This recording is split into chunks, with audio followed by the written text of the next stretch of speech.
Welcome everyone to our discussion, Education for Tomorrow. Remember, participate, engage. On behalf of the Foundation Remembrance, Responsibility and Future, I'd like to welcome everyone on our YouTube stream, the entire community of practitioners, researchers, educators, and students joining us from around the world today.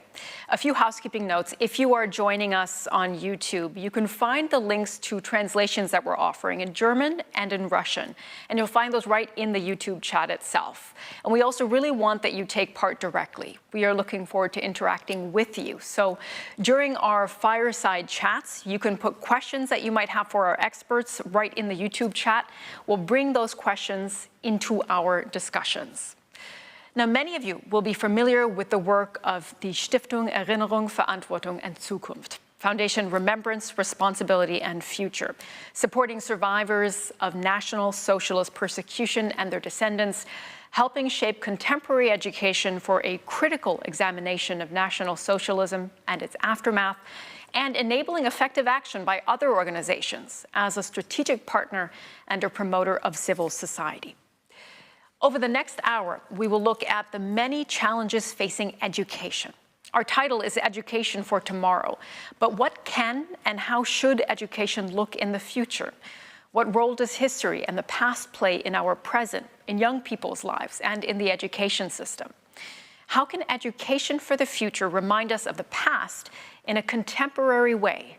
These questions are particularly relevant right now, as we have witnessed a war in Ukraine waged by a Russian leader who has falsified and manipulated history to justify his invasion. For stakeholders in civics and historical education, in commemoration and remembrance work, but also for international civil society networks, this means new challenges. Educating for the future isn't just about remembering, it's also about participating. So how can young people be involved in education for the future? What are the needs of young people? And how can we engage them as well? That is our focus today, and we're glad that you're joining us for this discussion.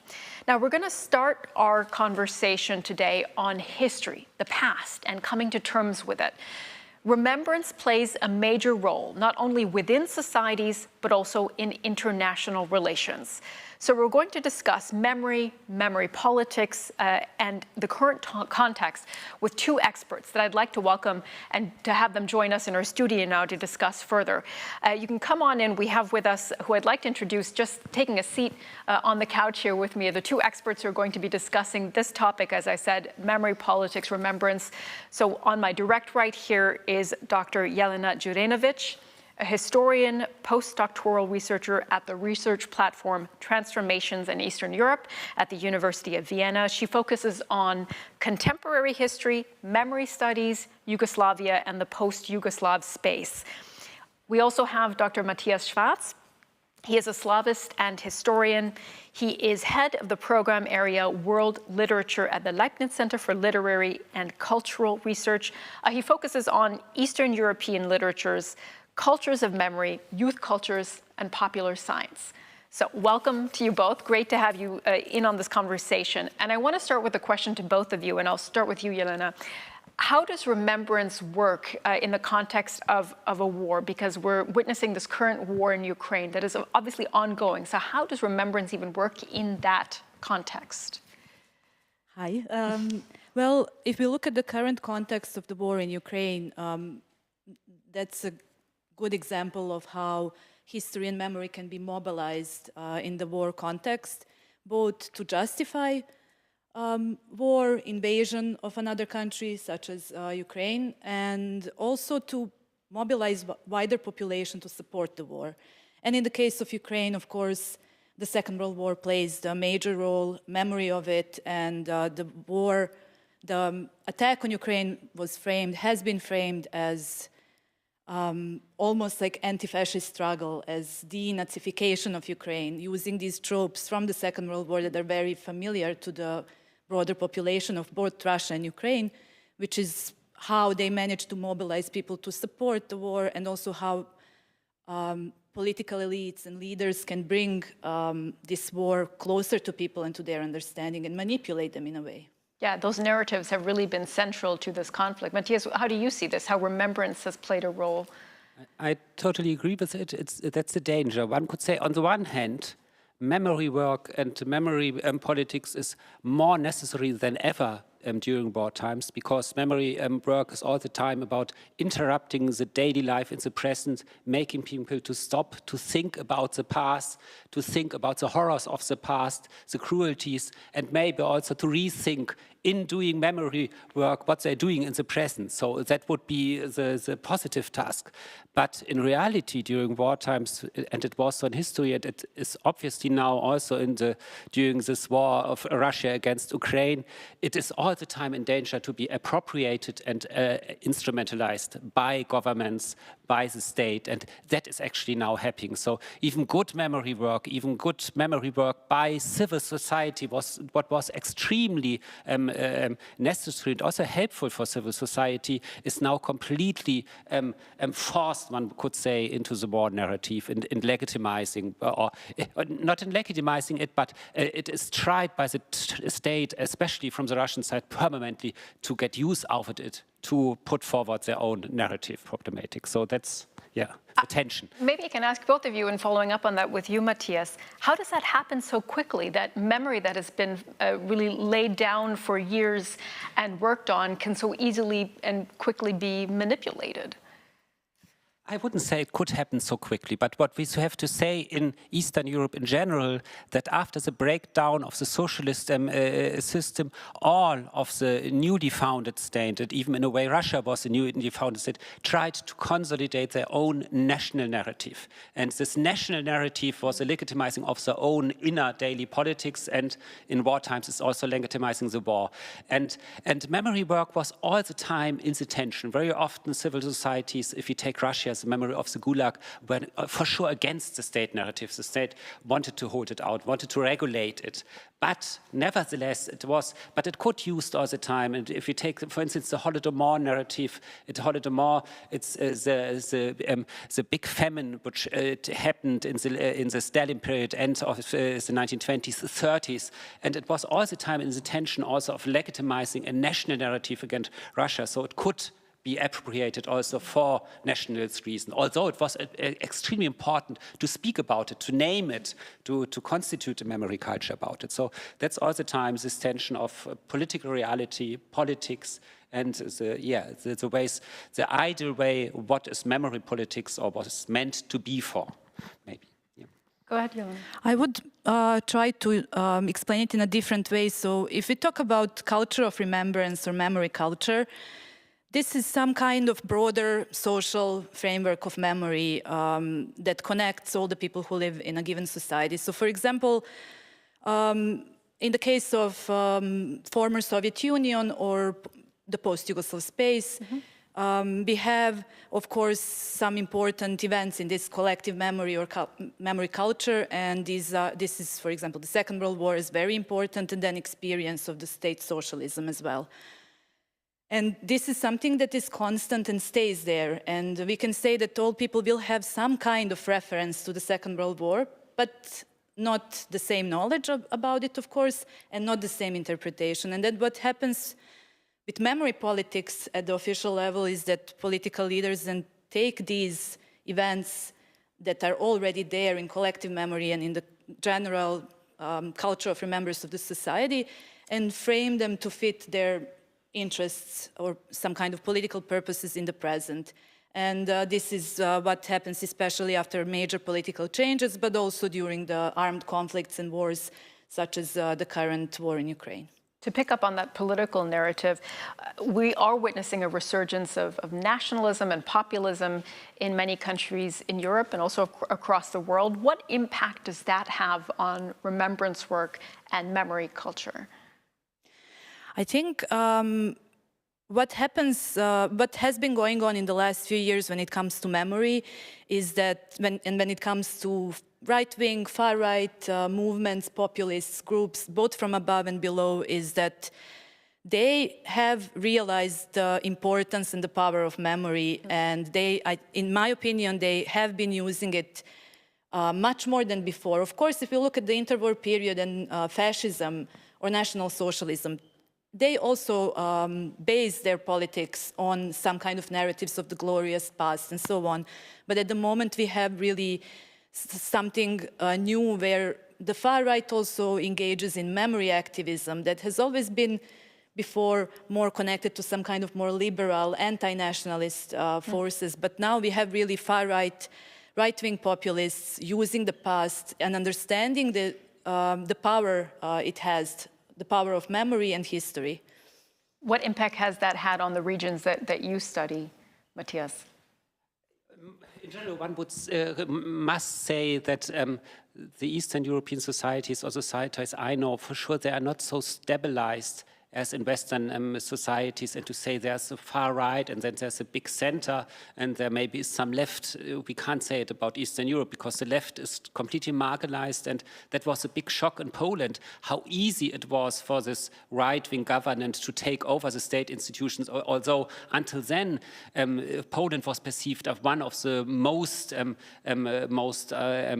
far developed civil rights and also especially memory work also they had a big developed culture of memory work and everything. It was not completely destroyed, but the state and the right took it over very quickly. So it's not so stable in a way and so constant.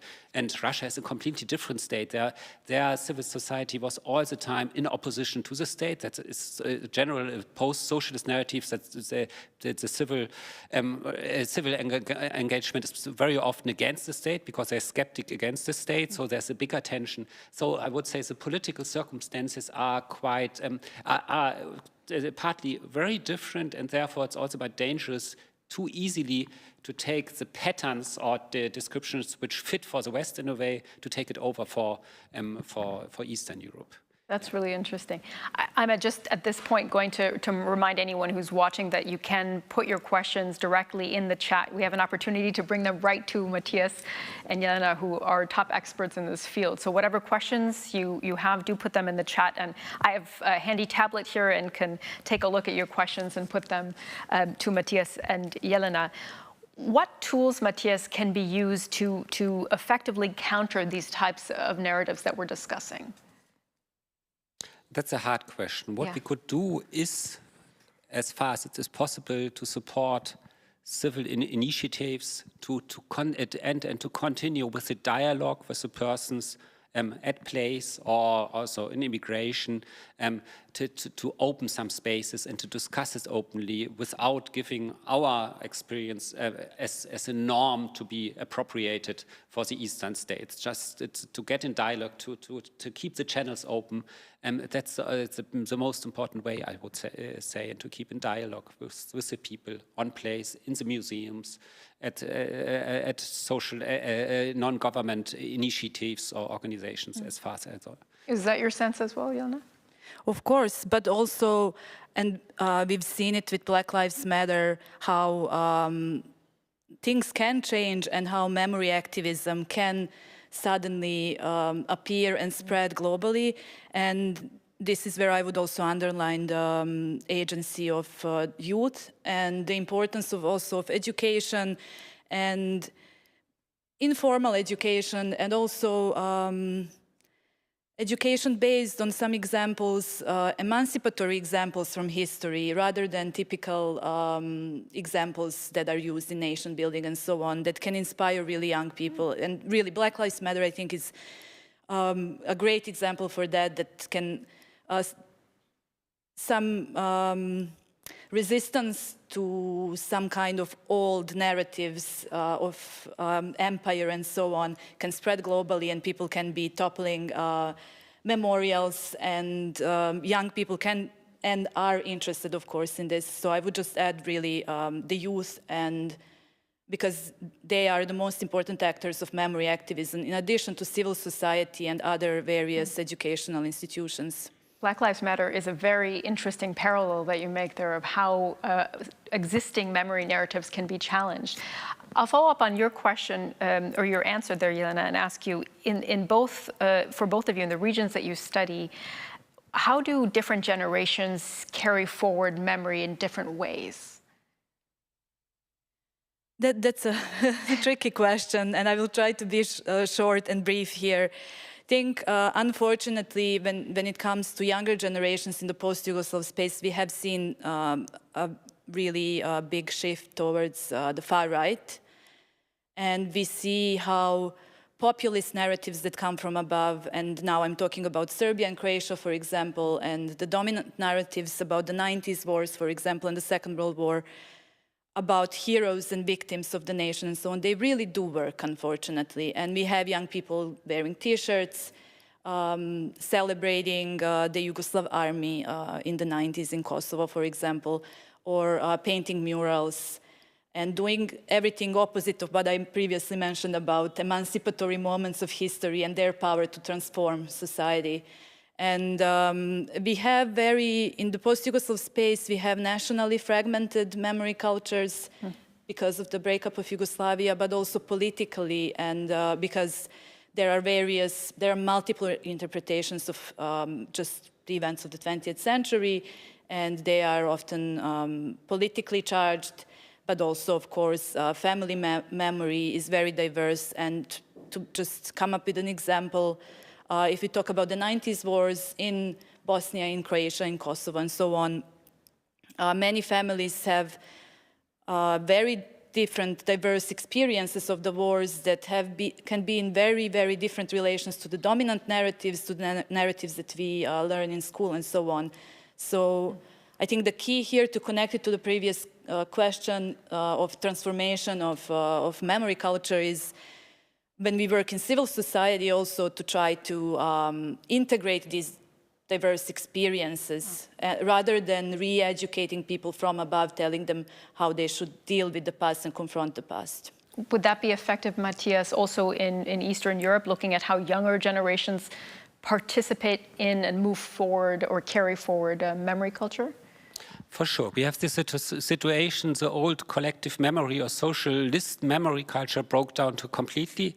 The generation which still participated in the war is dead too. So we have now the younger generation which have completely, nearly no knowledge, and there are all these dangers of this right-wing movements. On the other hand, we just did a volume on contemporary literature on the Second World War and the Gulag and Holocaust, and we called it After Memory. There are a lot of young authors, for instance, who write now and appropriate and for themselves anew this past history, and write also very differentiated and write about all these conflicts. And one example would be, for instance, from Russia, Guzel Yakhina, a very young author. She wrote a novel, it's called Zuleika Opens the Eyes. It was also translated into German and English, and it was extremely successful in Russia. And that was read too, and it shows all the contradictions of this past, that there is not one single narrative, one thing. There are not only the good and the bad ones, but there are different actors who behave completely different in different situations, and that we can do. We can critically and comment as scholars on the dangerous developments that are, and on the one hand point out also the ways how the society in younger generations try to come to terms with this contradictory heritage of their past, yes. Yeah, that can be so fragmented, as you both have said.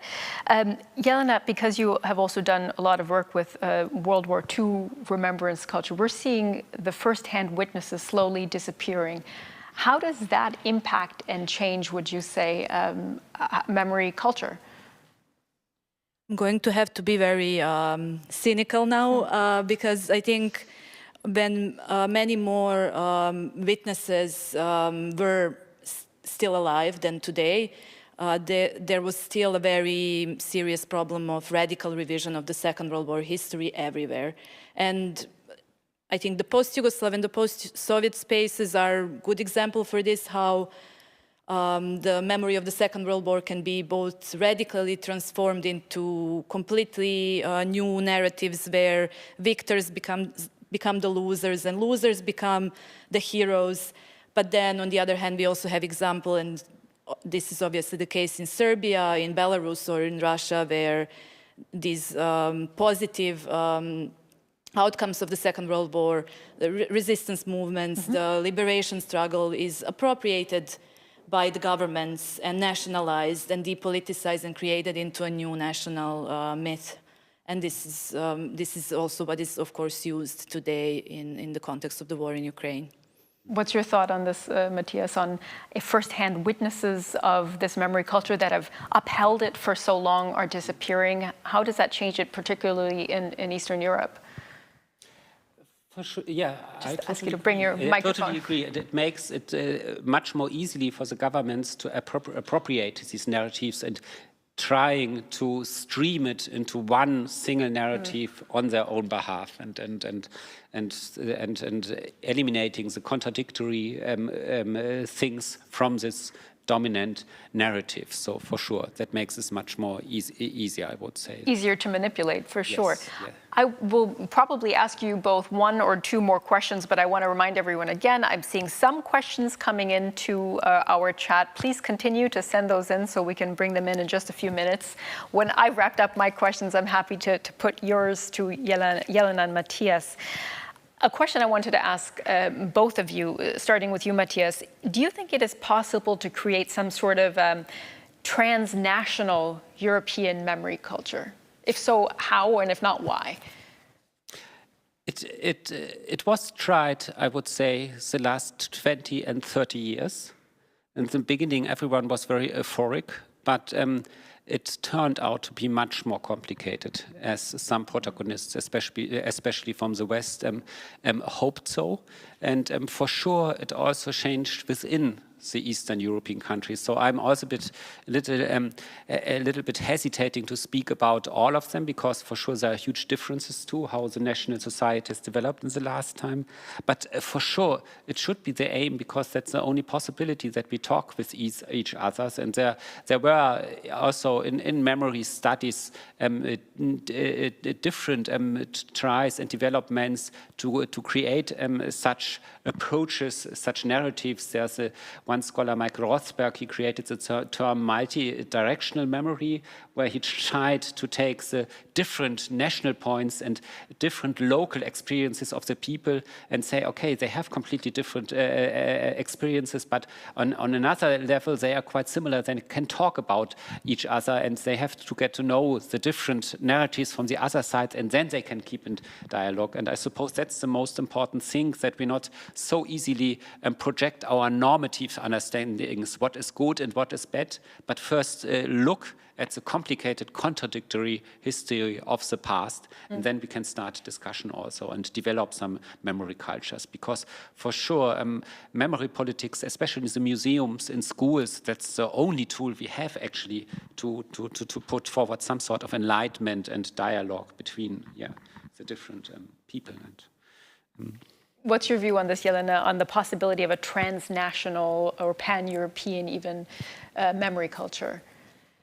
Well, this is similar to what I was talking about earlier about memory culture as a concept in general in a society. We can, if we take the Second World War, for example, this is something that whole Europe went through, of course. If we look at the Holocaust, it did happen across Europe as well. However, if we look at state socialism, it did rule over a large part of Europe. But then each of these events represented a completely different experience for different parts of Europe. Just if we talk about Eastern Europe and Southeastern Europe during the Cold War, living in Yugoslavia in the 70s was very much different than living in, I don't know, Lithuania in the 50s. So we have very different experiences that cannot be so easily integrated together. On the other hand, there are also some negative moments in history that have to be addressed if we talk about European memory culture, and this is also colonial history.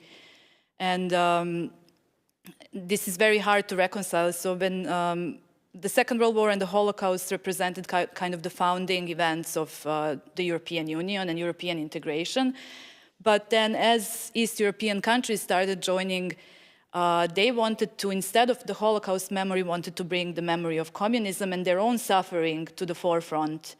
And this is where this conflict also emerged, and where it became obvious that this is not so easy, and that any kind of attempt at reconciling these different experiences and different priorities, I guess, in memory culture, can lead to relativization of history, actually, where everything is equalized.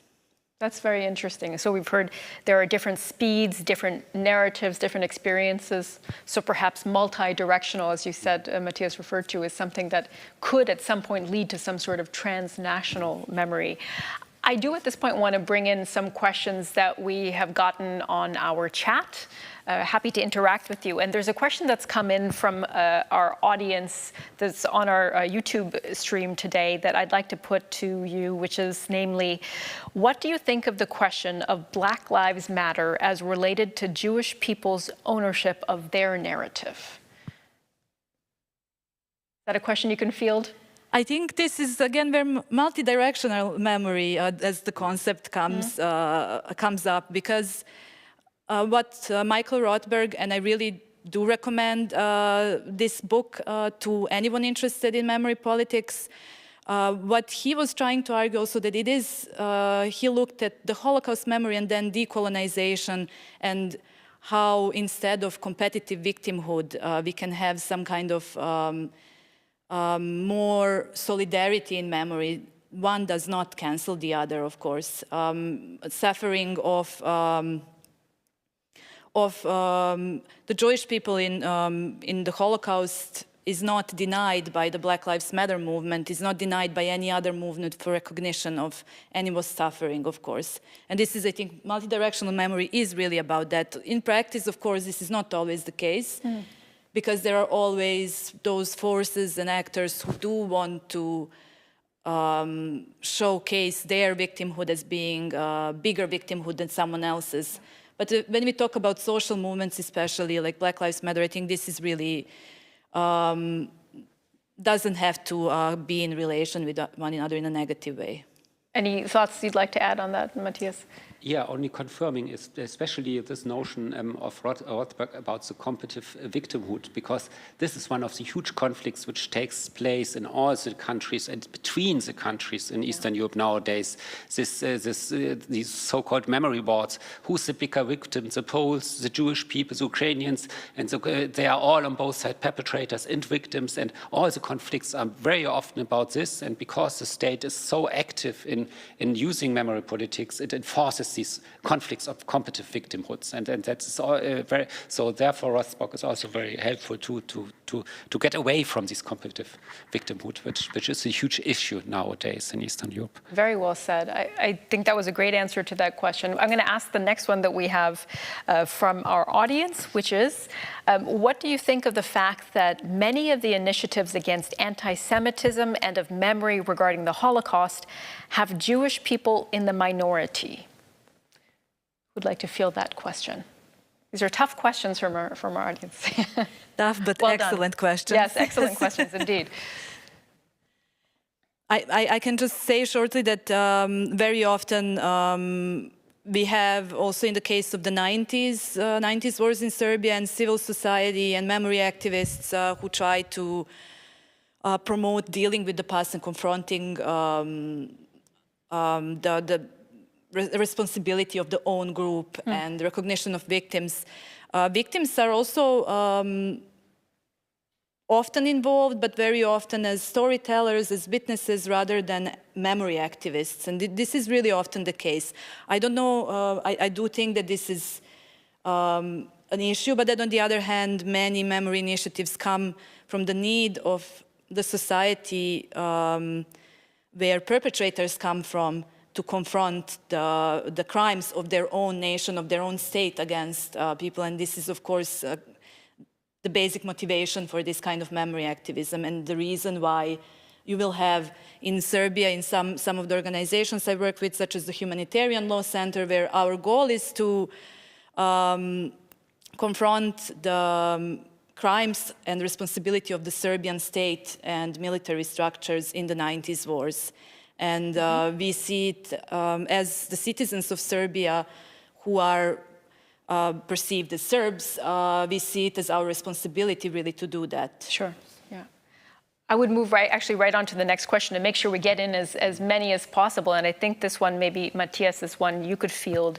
The question from our audience is, can we call Russian culture a colonial culture for other Eastern European countries? For sure, we can do so, and there's a huge discussion about now the colonial approach. Actually, it's not new. If you look at literary culture studies, the colonial heritage, the imperial heritage of the Russian Empire in the 18th, 19th century is discussed a long time.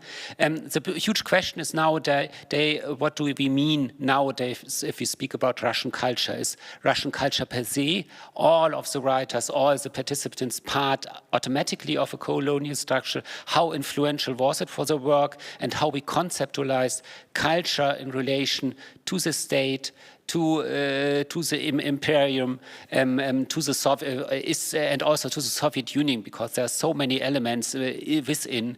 And I am all the time very skeptic if we have such a common broad dominator. And I would say culture is all about conflicts, speaking about being in conflict also against society and making some clear. So to say in general, so we have to differentiate also our tools, how we want to use these post-colonial terms. But for sure, it makes sense to discuss it also with the help of these tools nowadays. Sure, and it's a big discussion, as you said, that is taking place. The next question that we have is, how can Europe help small European countries promote their national cultures without fueling nationalism? Another excellent question.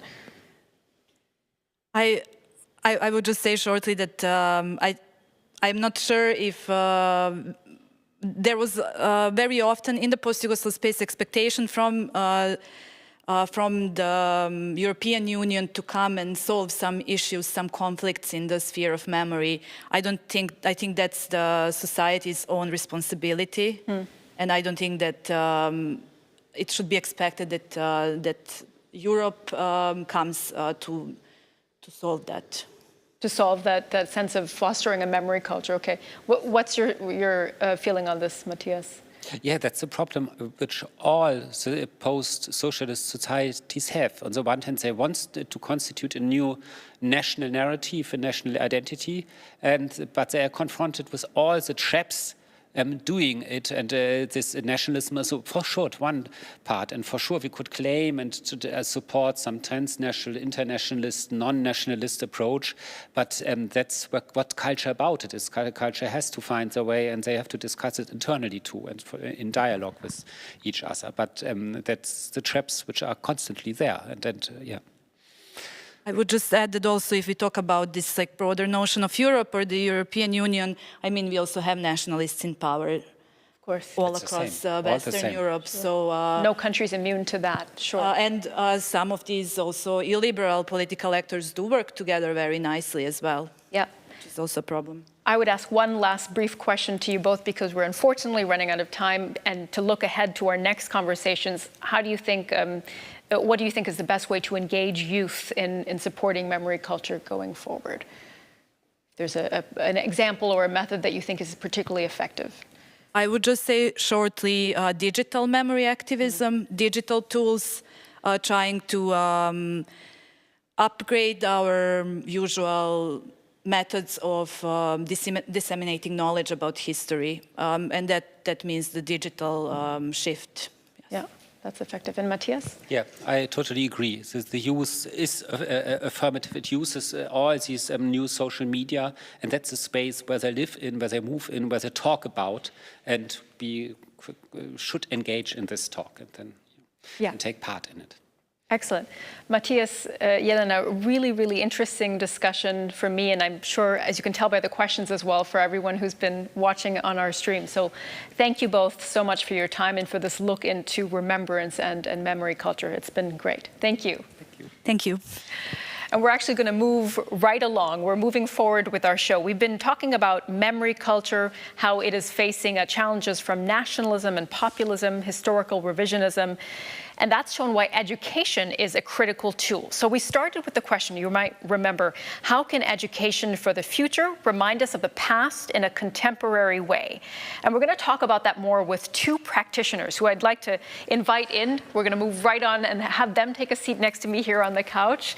I'd like to welcome our two experts and practitioners here who are going to be speaking to us about youth participation. So I'll introduce right here to my right is Goga Catalance. He started as a research analyst at the UN Association in Georgia and now works as a junior national operations officer at the Food and Agriculture Organization, so the FAO, of the United Nations in Georgia. And you focus on youth politics, activism, and democratization issues. Thanks for coming, Goga. And we also have, right next to Goga is Leila Jabarzadeh. She's a project and PR manager at Common Sense. That's a youth organization in Azerbaijan. And Leila is actively involved in the implementation of youth projects to bring awareness to human rights, equality, peace education, and social inclusion. So Goga, Leila, really nice to have you both on the couch with me. And Goga, I'll start with you and ask you about the biggest challenges that you see facing youth in Georgia right now. Yeah, thank you very much for the invitation and for the question. I think it's first of all, it's worth mentioning that youth are really playing a very crucial role in the creation and development of the society. They are involved in the milestone processes, but most of the time we see, for example, with the case of Georgia, I would differentiate youth that are residing in the bigger cities than from the youth who are living in the regions, because there are actually a lot of challenges. And the first one is that they don't have proper access to the same resources as, let's say, the youth from the capital city, let's say. And the main challenge is is the education. They do not have proper resources in order to have a good education, to have the knowledge about all of those services or programs that the government is providing, which creates a lot of problems with the raising awareness, as well as there is a problem with the youth in the sense of employment, in the sense of participating in the politics, which is quite on a low level, because they don't consider politics as the valuable process to be involved in. So yeah, I would say that those are the main challenges for the moment for the Georgian youth. Yeah, that the government has to work on. We'll look into some of those aspects in a moment, just, the political process you mentioned and also education. Yeah. But I want to ask Leila first also your take on this. So maybe you can give us your perspective from your work in Azerbaijan and the biggest challenges that you would say youth are facing there. First of all, thank you very much for the question. I would say the problems are almost the same because young people in Azerbaijan also, especially the ones living in rural areas, have problems like Goga mentioned before, because most of them do not have access to proper education, or they do not, for example, their main problems are socioeconomic problems. And when you have this kind of problems, you cannot improve the way of your life. They cannot think about politics or other things or participating in the civic life of their countries because they have other things to think and they have their basic needs to meet. Yeah. Definitely. Before I continue with my questions for you, just a reminder that if you have questions for Leila and Goga, please go ahead and start putting those in the chat. And in about 10 minutes or so, 15 minutes, we'll bring those into our conversation. I'm sure there are plenty of good questions for both of you from the practitioners and educators out there. Goga, coming back to you, I want to pick up on one thing that you said earlier, which is that it's difficult for youth to get involved in the political process. Yeah. Why is that?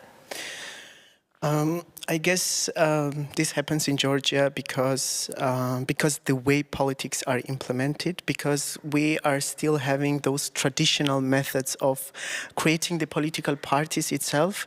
And by traditional methods, I mean that, again, education, lacking in education, not knowing how to get into the political party, first of all, how this process works. And there is a huge problem of nepotism in Georgia. And unfortunately, young people think that by getting into the political party, they will not really change anything because politics are not oriented to the young people.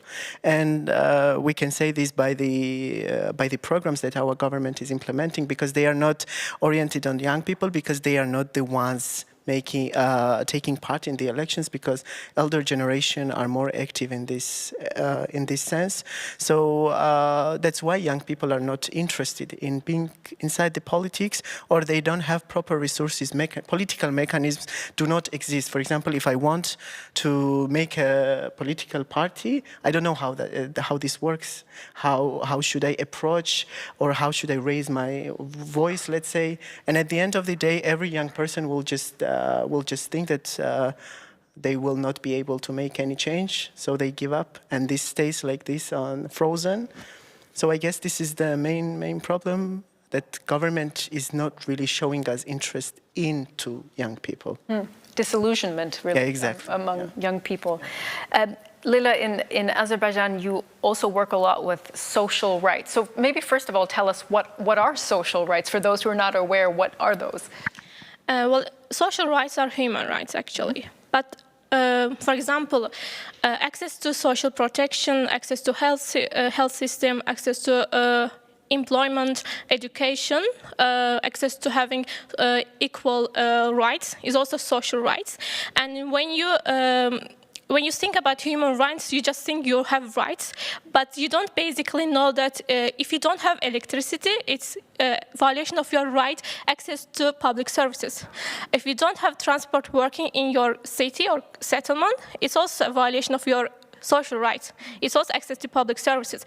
Or if you cannot get education, especially during COVID situation, many young people in rural areas, they didn't get education because they do not have internet, they don't have laptops or smartphones. So it's also a violation of your social rights. So we basically, as a youth organization, we want to inform young people that they have these rights, and if they cannot enjoy these basic social rights, what they need to do. And of course, they need to advocate for their rights. They need to demand that, okay, we have these rights, and you have to, for example, you have to, build a new school for us. You have to have internet in our village, or I don't know, in the city. So basically this. And would you say most youth are aware of what their social rights are, what they can do? When I did survey with young people from different backgrounds, I see that not everyone is not aware of these rights, especially the young people with disabilities, for example. They do not know if they don't have equal rights, even not having the equal rights to education, because they cannot go to school and can get education. This is also a violation of their social rights. Or they do not know, again, they do not have transport in their cities, or they do not have, for example, parks in their villages. They cannot go anywhere to have fun or to play with their friends. It's also a violation of your social rights. And when I asked them, all of them couldn't answer this question. They said, okay, we have rights, but we don't know which rights. Is that similar? I mean, it sounds like what you were also describing in Georgia. Yeah, exactly. Like the problem is the same in Georgia as well. Yeah, the awareness and knowledge about social rights is quite, like, we are lacking on this. And I just wanted to add on the part about the education in the rural communities or municipal centers. I think COVID-19, the spread of COVID-19 showed quite well to Georgia or the countries in the region that we are weak in education, because we were not ready for the pandemic. We were not ready for isolation. We were not ready we didn't have mobilized any resources in order to have a proper education throughout that period. So I think it quite perfectly reflected those problems that we have in the country. That's a really interesting point, and I think that's certainly true not just in the countries you're discussing, but all over Europe, all over the world, is what we learned about education. I want to ask you about, Goga, about the minorities that are living in Georgia, because I know that's something that you also work on, that they are even more at a disadvantage than other youth groups. Is that correct? Yeah, actually, they're way more disadvantaged, just because most of them are living already in the municipal areas. Like there is a region Shida Katli, there is Marneuli, there is Akhalkalaki, which are the regions where the most of the minorities are living. And these are minorities from, just so everyone... From Armenia, from Azerbaijan, yeah, so we have other minorities as well, but mostly Armenian and Azerbaijani minorities are the ones facing most of the problems. And this problem is related to the language. because they do not speak Georgian, and Georgian government doesn't really have programs which could prepare those people for the future, for the employment, for studies, etc. We have passed some of the programs which were related to study in the university, but these programs are just for the university for 1 year, but when, like, from the childhood, they don't really study Georgian language. So this gives them less access to all of the resources that other Georgians would have, at least. So it creates a lot of problems with the language competency. Yeah, is there anything, Leila, that you want to add on that, on Azerbaijani youth, for example, and what resources are available to them? In most regions, we actually have schools, but in some places, the quality of education is not that high for Azerbaijani young people. That's why we have youth houses, youth centers in most of the regions. And they do info sessions for young people about available EU opportunities or study abroad opportunities for them. Or we also collaborate, youth organizations also collaborate with youth centers to host our events there, local or international events there. And they have a chance to go there and to learn about new things or attend international projects as well. But most of them, because of the transport issues, they do not have proper working transport. They cannot always go there. It might take long hours to arrive at that center and to go back to your home. So not all of them attend this kind of activities, but they still exist. Opportunities still exist. Yeah. I'll just remind everyone, I see some questions coming in, so continue to put your questions in, and we have about another 5 minutes or so before I start putting those to Leila and Goga. We've been talking about the many challenges that are faced by youth in Azerbaijan, in Georgia. Are there initiatives that you see tackling some of these problems that have been successful? Are there examples of projects either that you're working on directly or that you've seen in your countries that are addressing these problems adequately? Yeah, I think on the example of Georgia, I would say yes, there are steps made towards tackling those problems or combating the challenges that they exist. But these are also limited resources, just to mention. We have organizations which are working on the youth problems and youth challenges, and those organizations play a crucial role on developing, maintaining the skills of the young people. And what I mean by that is that the informal education that they are providing to the young people are shaping, those informal education programs are shaping the skills in the young people, which are important for the future, for studies, etc. So I think the way they are working is important, it's crucial, because with the informal education, they do not just learn, they get involved into some of the, tasks, whatever. So yeah, this helps a lot. And also improvement in the sense that currently with this EU candidacy for Ukraine, Moldova, and Georgia, I think many Georgian people started to be interested in the politics because they started to study more about EU relations, etc. But most of the time it's through the protests. That's the way we express interest in the politics. Yeah, I think improvements are coming. The government should be the first one to initiate this, but I think it should be coming from the youth as well. They should show the interest that they are interested and not to give up on something. So, yeah. So, okay, informal education, you've mentioned as a really important tool. Is that similar in Azerbaijan? What other initiatives and projects do you find that have been successful? Yeah, we also use non-formal, you mean informal and non-formal education methods in our projects because it's the best way to teach young people. And especially now some schools switch to using project-based learning and experiential learning. It's kind of way of non-formal education approach at schools. And we had projects, but our main goal is to raise awareness about active citizenship and civic participation.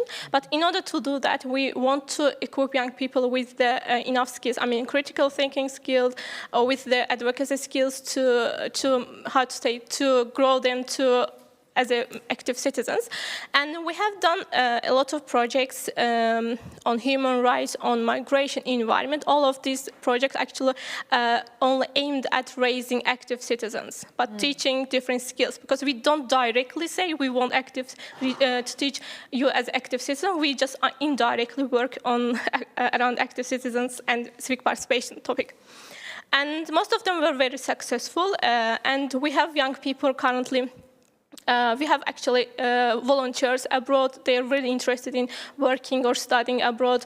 We have currently EU-funded projects. We have different projects funded by international organizations, kind of Council of Europe or European Commission. And most of them help us to inform young people about, at least inform them about their rights, and to help them to be actively involved in the civic life of their countries. I mean, not directly, but indirectly. Yeah, and one of the skills that is important that you also work on is media literacy. Tell us about that. Well, media literacy actually is citizenship skill. It's considered citizenship skill. If you are media literate, it means you are active citizen and you actively participate in your country in the democracy process. But unfortunately, Azerbaijan young people do not have this basic skill. And I want to give an example from international survey. There's a program for international student assessment, is PISA, and they have done survey in Azerbaijan in 2018. According to survey results, 15 years of Azerbaijan young people, 15 years old Azerbaijan young people, they do not have basic media literacy skills. It means they cannot read, they can read, but they cannot understand what's the message in the text, and they cannot analyze that text. And if you don't have this skill, you can easily trust the fake news on media, social media or traditional media, which is a very, very critical thing, because if you trust the fake news, it can affect your life. It can affect well-being of the people of the society. But we try to teach young people. I mean, the basic skill is critical thinking. You can read, you can understand, you can analyze what's being told to you. And if you have media literacy skills, you can navigate safely through the fake news. You can understand what's the message, whose interests might be served, and who wants to disseminate this news, and how to believe, how to trust which one is the fake one, which one is the true one. And if you possess these skills, you can become, you can know your rights. You can understand what's being told you on the TV or by the politicians or by others, and you can just claim your own rights. So it's very basic and very simple. Really is a critical skill in any society. I'll ask both of you one more question before we then switch over to the questions that are coming in to us from our audience. Starting with you, Leyla, what perspective, just as a broad question, do you think young people have on their future, their education, their careers in Azerbaijan? Well, most of them, they want to study abroad. And we have a lot of opportunities for Azerbaijan young people because we are Eastern Partnership countries. We have Erasmus Plus scholarship programs, we have Chevening, Fulbright, and we have our own state scholarship program for Azerbaijan young people, because government is also interested in Azerbaijan young people to study abroad and to learn the best practices and apply in Azerbaijan, because we want to develop everything.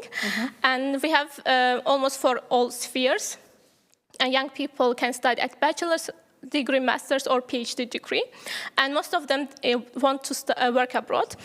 We had a lot of international games in Azerbaijan, and the young people started work there. They gained experiences, and now most of them work in abroad for international events, like FIFA, UEFA, or other events. They are really interested in getting a chance to study or work abroad for better opportunities.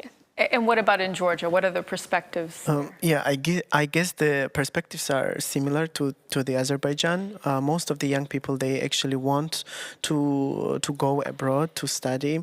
Unfortunately, some of them even want to leave a country just because they do not have the basic rights or basic resources which are required for young people. So you will notice a will to leave the country, but potential that we do have now is to study abroad with the scholarships that are available from the European Union, from the United States, and also the organizations which are doing projects, because I receive a lot of questions from the young people, and I guess same for Leila, about the events or scholarships or trainings, and I'm quite happy to give them the proper direction, because they can see from one another how someone is traveling and gaining experience, skills.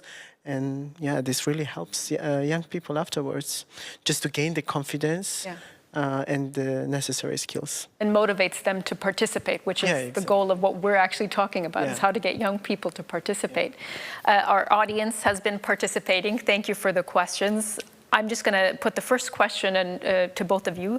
The question that has been asked is, what could help young people in rural areas, which is something you both discussed, to come out of the current situation? What political reforms or laws or steps could be taken, and what steps can individuals from the rural areas take? Maybe something you could both answer. Yeah, I guess I will answer this question first, because I cannot specifically say what reforms there should be implemented, but I can definitely say what steps should be made. And I mentioned this also at the beginning, that the government should pay attention to the young people. If we are talking about young people in rural areas, they have to pass the laws which are intended to young people, not only to people who will elect them afterwards, because this is how it works for the moment. I think they have to create the youth policies with and for young people. So they have to actually make researches, surveys in the rural areas in order to understand what are actually the needs. Because it's super strange, but mainly surveys about the challenges and needs of young people in Georgia are done by the international organizations. So we have a lot of surveys done by German embassy and some of the researchers of the foundations from France, the United States. So this is strange, because our government is not really maintaining those data to understand the needs of young people. You may see, but they are not as deep and as structured as the research done by the international organizations. That's interesting. What's your view on this, Leila? Well, I would suggest young people, especially living in rural areas, to go to their local authorities and just to communicate with them. If your voice speak up about your concerns, I think they would listen to you. Because in our experiences, we have one young girl from one of the regions. When they had very simple problem. They didn't have dustbins in the village. Just they went to the local authority, municipalities, and they asked, we need dustbins because everywhere is full of with trash and this. And just they provided them with the dustbins in this village. So it's very basic, simple. But if you go to local authority, you communicate, they would listen. And if it doesn't work, you have to advocate. I mean, you have to create campaigns. You have to I think young people have more power than others, because they're the future of this country, our countries. So you have to just speak up. You have to advocate for your rights or others. And you have to create campaigns, online campaigns, I don't know. You have to do surveys, everything. You have to just communicate. I think communication is the best way to solve your problems. And I think rural areas have always been disadvantaged places, and they will be, unfortunately, because the capital cities are always in the center of the attention. But they have to speak up, because it's our experience, maybe it will work. And I think young people, especially in those regions, they should get better education. They should come to capitals, or they should go to abroad and come back to their countries, because most of them do not come back. If they come back, can bring the best practices to their villages or, I don't know, small towns, they actually can work. Those are great tips. There is another question that's come in asking, are there digital projects popular in Georgia and in Azerbaijan that allow young people to know their culture better, especially for young people living far from cities who can't go to cultural events? Well, I don't think I can remember any digital events about Georgian culture to be represented, because mostly what we do is that we have moving theaters, and even if, because Georgia is not that big not to present there, and every region in Georgia, it's a culture, so you can't really digitalize the culture. I mean, I guess we do have some events which I am not aware of, but most of the time, yeah, this is more represented in live, I guess, for regions. Is it the same in Azerbaijan? Yes, currently physical events are the best ones because people are get tired of these online events, digital events. That's why and most of them, they don't want to attend. But we have a lot of just cultural festivals in different cities, and I think young people are really aware of their cultures. Or they can actually watch some movies on the TVs, I mean, documentaries, but not digital events. Not digital events, okay. And another good question that's come in from our audience is, quite often young people don't know not only about their rights, but also about their responsibilities. Do you have any good practices to keep this checks and balances system? Yeah, I guess the question is quite nice about the responsibilities. I guess when we are talking about the rights of young people, we mainly forget about the responsibilities that we also have in front of the society, and what should we be doing from our side rather than waiting for the government. So I guess the best practices to just maintain all of this, I guess, is actually what we are doing with our friends, for example. We are mostly keeping ourselves aware about the processes that are happening in the country. And again, this is done through raising the voices or the protests. Protests, I think, is just a part of the Georgian culture already, because we have it almost every day or every week. And this actually what strengthens the society. And I'm talking about the peaceful protests. It can be 5 people, it can be hundreds of thousands, etc. But yeah, this is where we all understand what are our rights, that we stand there, and this is a peaceful protest, and we understand the responsibility. Why are we standing there? I am, as a young person, I'm standing for another young person who will live in the same country, and the future generation. So yeah, I guess these outside events are more keeping us responsible with these checks and balances.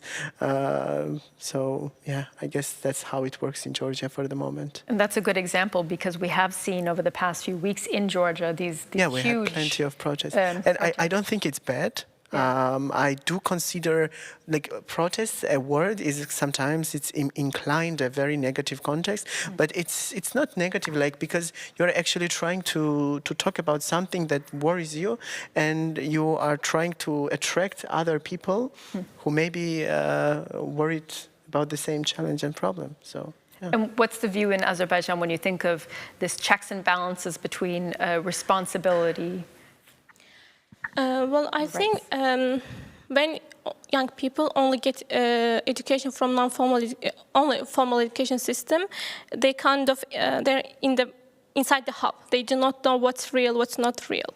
But when they attend international events or local events done by our organization, they understand what's actually their rights and what they should do, and what are their responsibilities for their community members, for their country.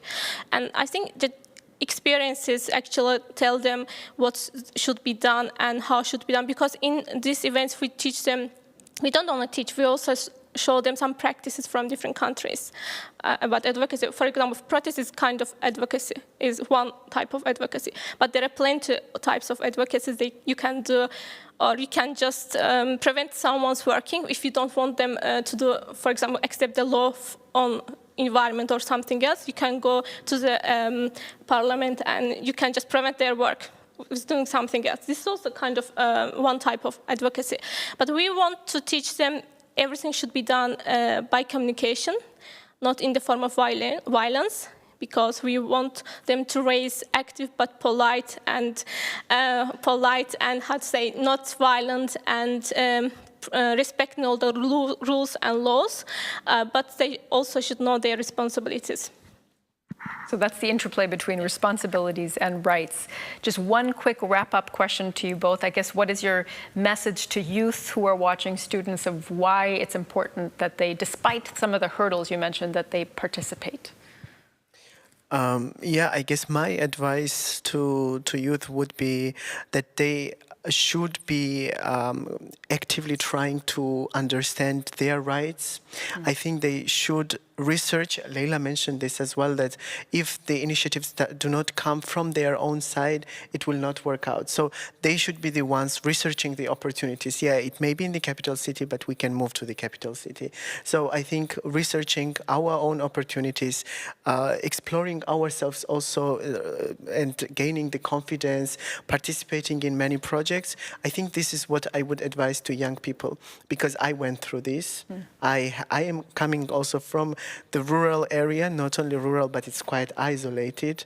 But I made my way through some of the challenges. But I guess this will work for many young people if they try to find themselves and find the ways out. It's good inspiration. Leila? Gogo comes from disadvantaged area, but I grew up in Baku, it's capital city. But I always try to have equal opportunities for everyone living in Azerbaijan. Of course, we cannot reach everyone, but most of the people. I suggest young people to actively participate in different kinds of activities. It can be local or international events. They help you to grow professional and personal skills. Because if you learn about your rights, or if you learn new things happening in the world, you can think what's happening in your country and what can you do to solve these problems. Because if you ask your question, for example, I ask myself that why people living in Baku, but a bit far from Baku, they do not have access to education. They do not have proper working transport system. What can we do them? And we try to create projects, but to advocate, to teach them some skills to solve their problems themselves. Because you cannot expect everything from the government or someone else. You have to learn, you have to develop new skills to have a right, to have a knowledge to demand your rights from the government, just not to expect them to do something for you. Just participate and participate. Yeah, very inspiring messages to the youth, certainly, who are watching. Thank you very much, Leila. Thank you, Gogo. That was an interesting discussion on the challenges, but also the opportunities that that exist in terms of participation in your countries. So thank you very much for that conversation. So for our final discussion today, we're going to actually come back to the present day and to the conflict in Ukraine. We'll shed some light on the new challenges that arise from this war, like how educators deal with and address the topic of war in their work with children and in young people. And for that, I'd like to invite our next expert into the studio now to discuss this topic in the context of the current war. And I'm very happy to welcome here on the couch with us in the studio, Tatiana Krukovska.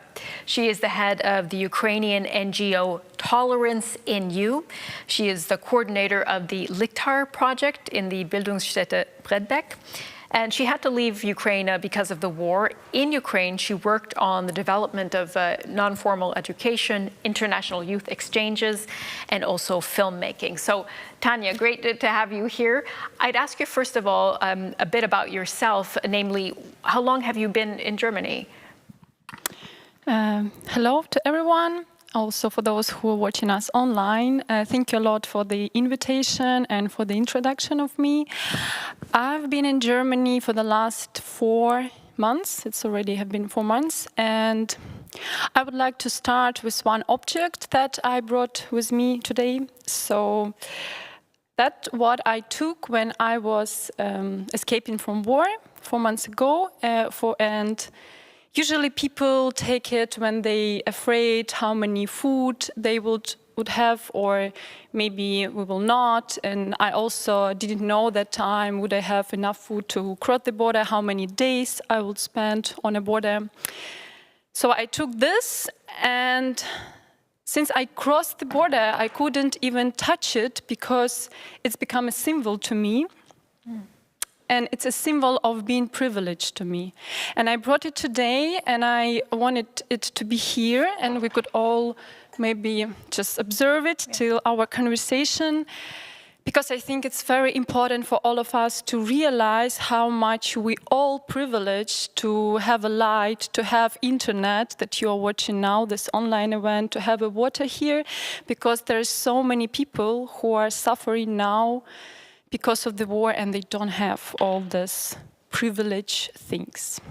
Thank you for sharing that. I find that that's extremely poignant, and I'll just hold it up so you can see this can of food, and that has become a symbol for you. So we'll leave it Yeah, here. I think it's a good symbol of remind yourself how much you are privileged every day comparison with other people. Well, I want to ask you as well about the work that you're doing here, because you are in Osterholz-Schallenbeck and you're coordinating the Lichtar project at the Bildungsstätte, as we said.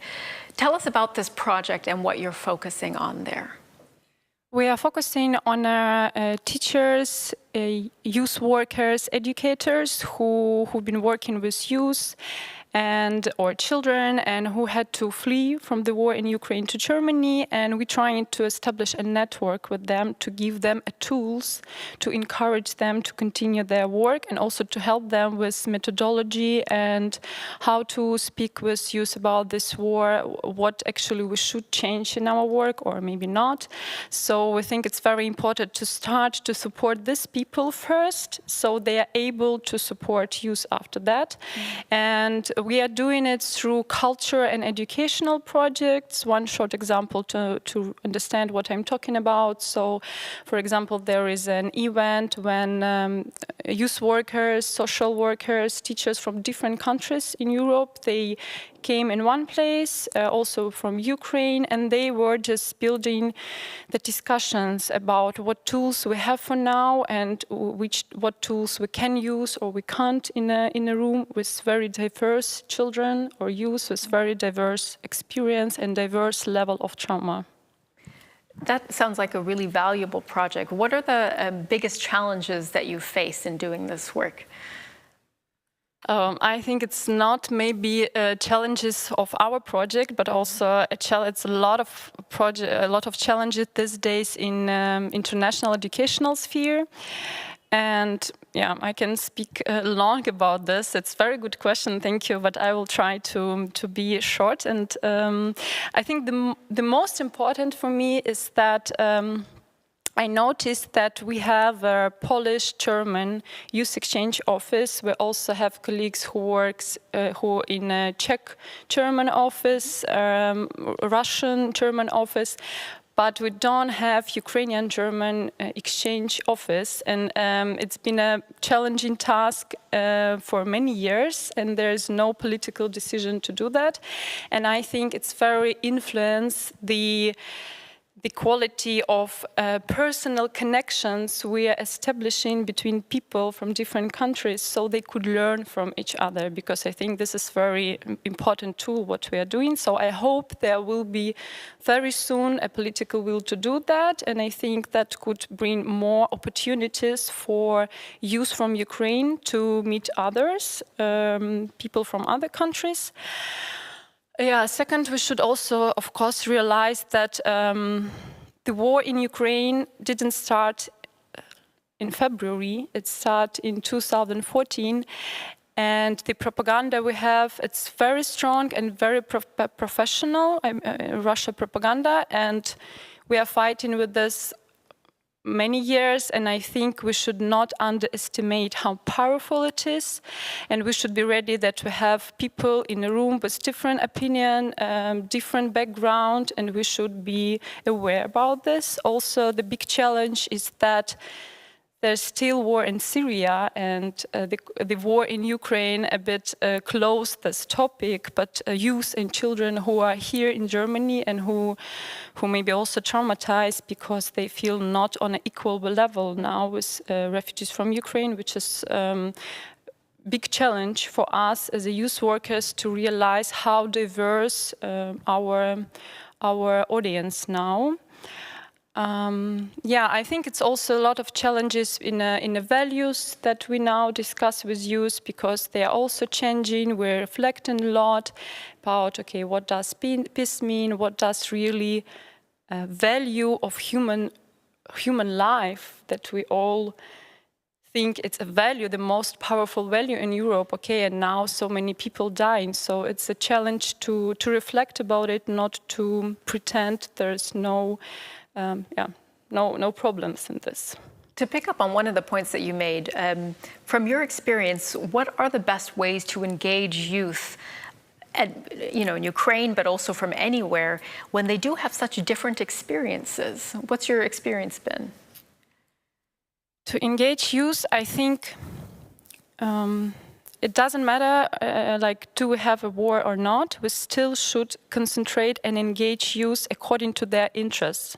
And we should find interests that unite diverse, different youth from different countries with different experience. I mean, we shouldn't, I think it's a mistake to think what is important to them and invite them and fight for this, please come and don't see interest. I think it's better to engage youth, to ask them, okay, what is your interest? And I mean, if their interest TikTok, then we should all be in TikTok. I'm also not in TikTok, but I think youth workers should really pay more attention to the interest of youth, and to encourage them, we should find something that unites them, that is common interests, could be art, music, sport. And this is the reason and topic of the seminar, and how we can bring them together. And then we should use a special methodic and tools also, not just have a dancing or sport, but also more go deeper and to give them a safe space for the reflection and for rising very also challenging topics we have in Europe now. Yeah, and I just want to remind everyone in the stream that you might have questions for Tanya. So if you do have questions, put them in the chat and I will put them directly to her. You mentioned that they are facing, of course, difficult experiences from their past, things that they have witnessed. If we talk about Ukrainian youth in particular, what type of resources do you need in that type of work with youth to address the trauma that they have faced? Oh, thank you for the good question about resources. I think we underestimate and we don't really realize how many resources Ukraine lost, unfortunately, and now we still. And for example, we in our Lichta project, we had experience when we've been also invited for our online events, teachers from cities that was destroyed a few months ago, and I think it's very important to understand their level of resources, that we should also support them a lot just with some practical things to be able to continue to work with youth. And I think it's very important to have resources to spread more information about Ukrainian culture, Ukrainian history that starts not just in February or even not in 2014. This is very important to build a lot of digital tools where people from other countries could learn. Also, I think after pandemic, it's very popular and people like to learn online, but also to meet, of course, personally, and just to learn more and to exchange very different perspectives and be open for that. Try to understand why it's difficult for some people in Germany to speak about weapons. We should understand this, not just not accept this. And for that, we should meet people and talk and build an atmosphere for that. So I think all resources should be now for spreading information, more connections, more personal contact about Ukraine and people in Ukraine. I'd like to ask you what your aims are in the work that you're doing, in the project that you're doing. What are you hoping to achieve? So I would say that, of course, I have like two perspectives, one personal and one professional, and being abroad, being here, anytime I'm not in Ukraine, my task is spread a call about Ukraine and use any events, any resources I have here to speak more about Ukraine and civil society in Ukraine. With professional level, it's probably the same. I think my task is to build this safe space where people could meet and that they have interest to meet. And it's very obvious that nowadays media is so powerful instrument and we all a bit manipulated by media. And I think it's very important so people meet together and they learn from each other. They don't learn from even books in history, which could be very sometimes opposite. One book is opposite to another because this is opinion of one historian and this is another. So my task is to gather people together so they could learn from each other. And even we have so many troubles and conflicts and wars this day in Europe, I think this is very important, powerful instrument, and all these problems and terrible things we have now, it's just more reasons for us to make our job on a very, very professional and not superficial level. We could not afford now used to meet just for fun, which is very important, but not enough. Dialogue is more important than ever in these times. I'd like to bring in questions now that we have from our audience that have come to you. The first question that we have is, how difficult is it to talk about war and peace in your initiatives and workshops? I would not, thank you for the question, but I would not put this task for me as a youth worker to talk about peace or war. I think that this is something that is behind my goal if I want youth to come to be interested. So I should be, as a youth worker or educator, I should think, okay, if I want to raise this topic about, for example, war in Ukraine, how can I do it? What can be the topic of my seminar? Maybe it could be a filmmaking, which is also always easy for me because I'm a filmmaker. Okay, so yes, usually youth are very interested to come to learn how to make a films, okay, how to edit video. They are very excited, which is cool. And then I should think a methodology how to raise also this topic. And I think it's very different. What audience do you have? Do you have people who have never ever faced the war? Do you have people who faced it for 2 days or they've been under occupation for 40 days? So this is also a different level of methodology and understanding how deep you can go, because we're also not psychotherapists, of course. And it's also important to be aware where is our level, where we can be useful in this topic. So you use tools like filmmaking. Is there filmmaking? Yeah, more about tools. It could be filmmaking. It could be art, also very important. You can use any object in a room. Also, you can use your imagination. For example, I like to make an exercise with white paper. And you could say, okay, let's use our imagination that this white paper in my hand, this is peace. And they're like, oh, okay, yeah, let's imagine this is peace. And now I ask you to make a war. And they're trying, to do something with this paper. And this is how you can start input to speak about this topic. Yeah, not just sit in a circle and say, okay, there's war in Ukraine, let's discuss, what can we do? But also to be more, to help your imagination and to help them. And after they will make a war with their paper, you can say that, there is always end of every war. So, and it's going to be peace, we hope soon, so let's make a peace again.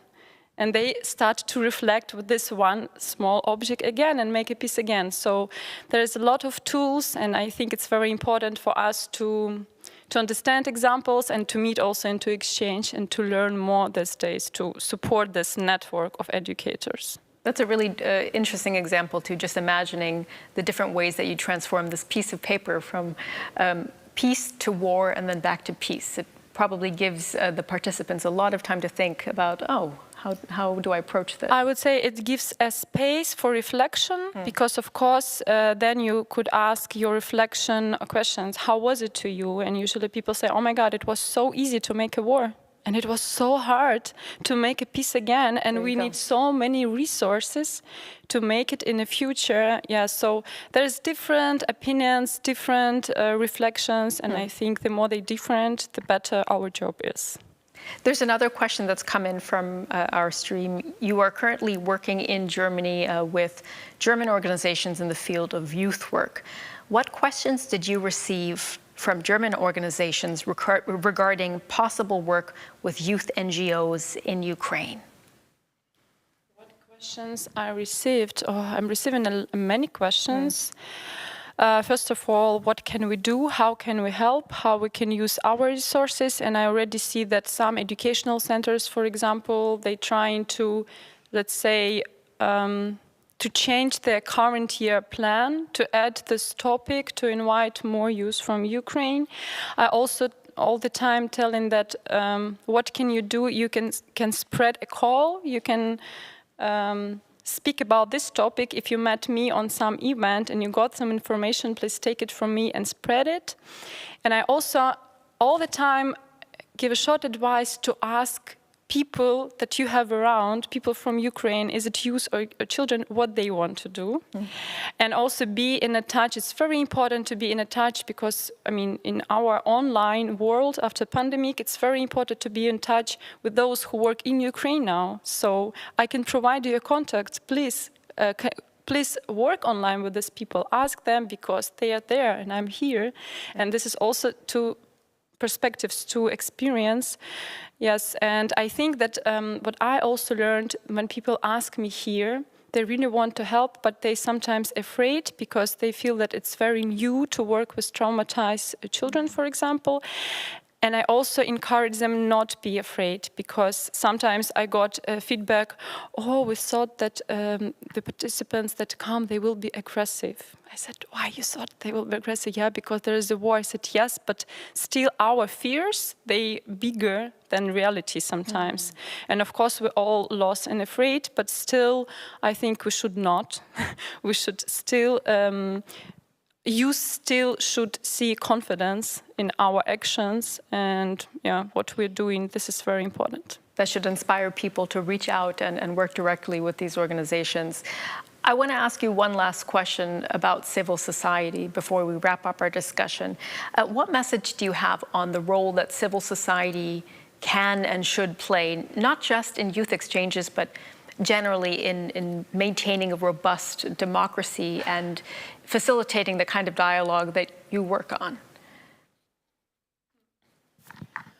I think this exchanges is a tool to educate, to influence to the civil society. And civil society, this is a tool to influence to those who were hired to make political decisions. So I really think that this is important. So we really give this power and understanding to young people how they could influence, because these days many people feel helpless in a sense that we're all doing a lot, but it's still not enough, as we see war is still there.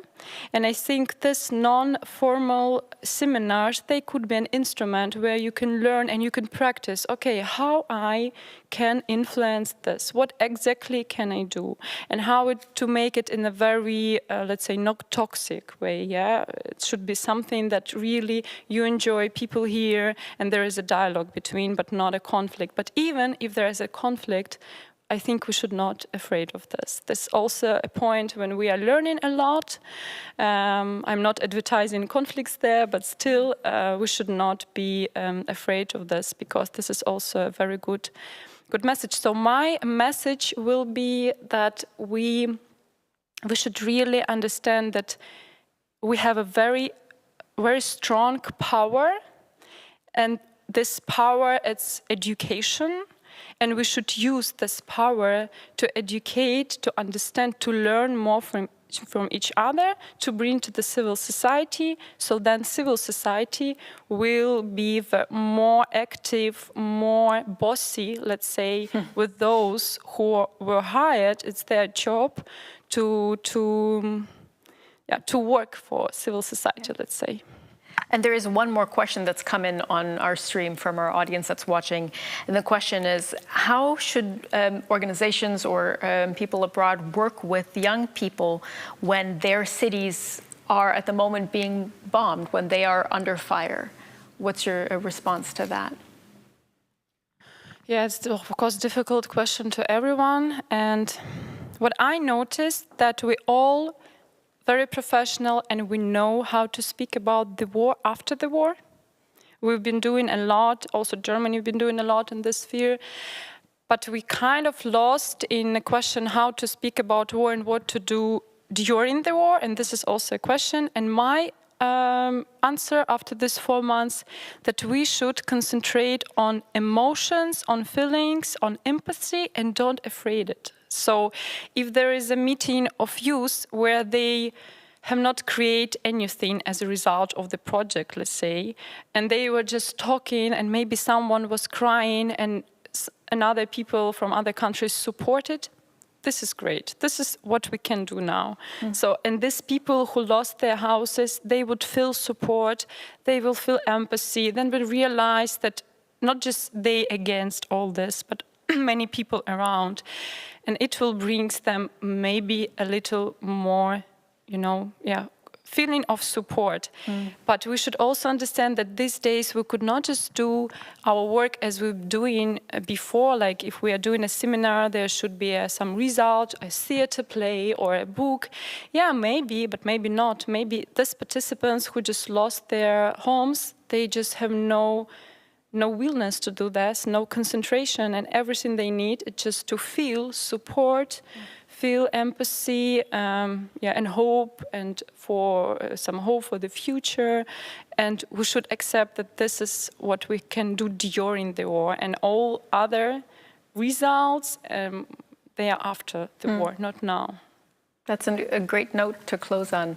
Thank you for your really thoughtful insights and for reflecting not only on yourself and your journey and the war, but also the work that you do and how to build bridges. That's been really interesting to listen to. So thank you, Tanya. And that also wraps up our show. It's been a really interesting conversation, as I would say, with everyone we've discussed with. We've talked about 3 components of the education of tomorrow, the education of the future. Remembering, so seeing the impact that the past and history can have on education, on dialogue. The second component, of course, is participation. It must be about bringing young people in as an active part of shaping education, shaping the dialogue, and then engaging in times where it seems like creative spaces are getting smaller and narrower, to expand them and make space for dialogue with young people together. So that's been a really crucial learning, at least for me and hopefully for you as well, through these conversations. That's the message we'll close on. I want to thank again the speakers, everyone at the foundation, the EVZ Foundation, for making this show possible, and to all of you for joining us on the stream, sharing your terrific questions, for staying engaged, and for participating as well. So we look forward to seeing you at the next conversation and wish you a great day. Thank you.